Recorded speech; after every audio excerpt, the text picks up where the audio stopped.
শ্যামনগরে সনদপ্রাপ্ত দলিল লেখকদের নিয়ে দিনব্যাপী কর্মশালা অনুষ্ঠিত হয়েছে। রেজিস্ট্রেশনের জন্য বিভিন্ন অভিজ্ঞতা শেয়ার করা হয় এ সময়।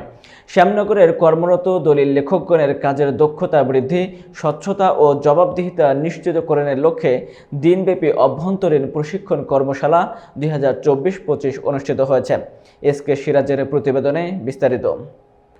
বৃহস্পতিবার সকাল 10টা থেকে শ্যামনগর উপজেলা সাব রেজিস্ট্রার কার্যালয়ে সাব রেজিস্ট্রার মোহাম্মদ জুবাইর হোসেনের সভাপতিত্বে এ কর্মশালা অনুষ্ঠিত হয়।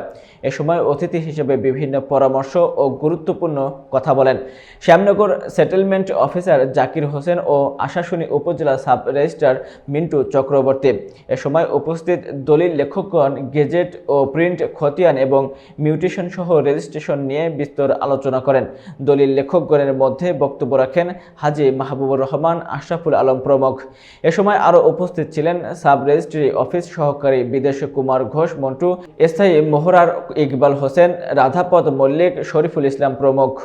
পশ্চিম পাশে হলো রেজিস্ট্রি অফিসের ভবন, দক্ষিণ পাশে জনাব মালিকের জমি আর উত্তর পাশে জনাব খালেকের জমি। এই মাঝখানের জমিটাই বিক্রি করলাম।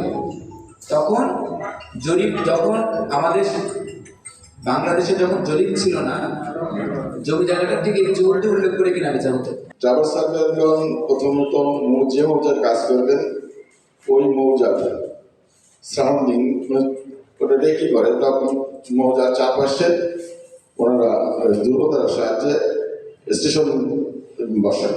এই স্টেশনগুলো যোগ করে পরবর্তী মানে ওইখানে মান থাকবে, এক্সিস কোঅর্ডিনেট থাকে, ওই মান অনুযায়ী ওইগুলো বসানো হয়।